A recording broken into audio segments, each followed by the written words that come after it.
Bien, bonjour à tous et à toutes. Je voulais simplement vous faire un deuxième tuto de complément par rapport à GIMP et vous présenter le logiciel Publisher Plus qui est sur Apple. Logiciel très pratique et très intéressant à utiliser pour vos présentations. Voilà, donc Publisher Plus que vous pouvez retrouver sur votre bureau. Petit journal avec une plume.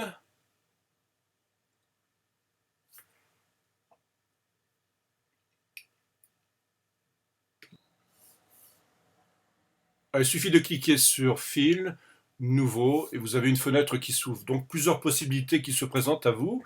Comme vous voyez, il y a différents modèles de cartes, de lettres, de flyers. C'est vraiment très riche à la base. Vous partez tout simplement d'une feuille blanche, hein. Alors le seul souci, c'est que vous êtes limité sur du format A4, format à la française ou à l'italienne. Donc une obligation de repasser par GIMP pour vous le transformer dans un format de 1448 par 2048.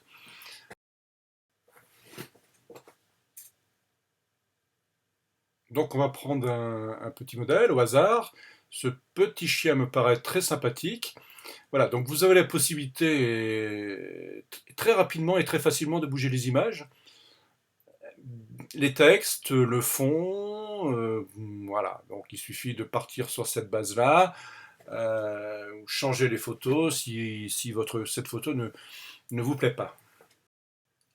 Donc voilà, ce monsieur n'est pas très content de son CV, tout simplement parce qu'il n'est pas passé par un professionnel du club des entrepreneurs. Pour le rédiger. Donc voilà. Donc vous pouvez agrandir l'image, la bouger de place, la centrer, changer les textes, etc., etc. Vous avez un tout petit curseur en bas de chiffres 1 sur 1. Voilà, c'est un modèle que j'ai pris, il n'y a qu'une seule page. Certains modèles en contiennent deux, recto, verso, page de gauche, page de droite. Quand vous cliquez sur le petit livre à droite, vous allez avoir les pages qui vont apparaître. Encore une chose, vous pouvez aussi régler donc l'opacité de l'image. Très intéressant quand vous superposez des textes et si vous souhaitez que votre image soit simplement un fond semi-transparent. Ces curseurs juste pour régler la saturation, les couleurs, la lumière. Dernière petite astuce, donc voilà, vous pouvez jouer avec les fonds dégradés. Il y a vraiment beaucoup de choses très intéressantes à faire. Vous pouvez changer votre fond, vous pouvez carrément charger un fichier qui vous correspond. Vous pouvez rajouter un calendrier. Voilà. Vous pouvez ajouter du texte, des lignes, des courbes, des carrés, des pavés.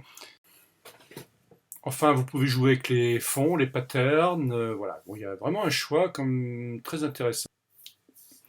Donc voilà, donc inutile de vous dire une fois que vous êtes content de votre travail, de l'enregistrer, bien entendu, dans un fichier, et vous avez la possibilité de l'exporter en PNG, en JPEG, en TIFF, en PDF, etc., etc. Voilà, donc j'espère que ce petit tuto matinal pour moi vous a été utile, et je vous souhaite une bonne journée, et à bientôt pour le tuto numéro 3.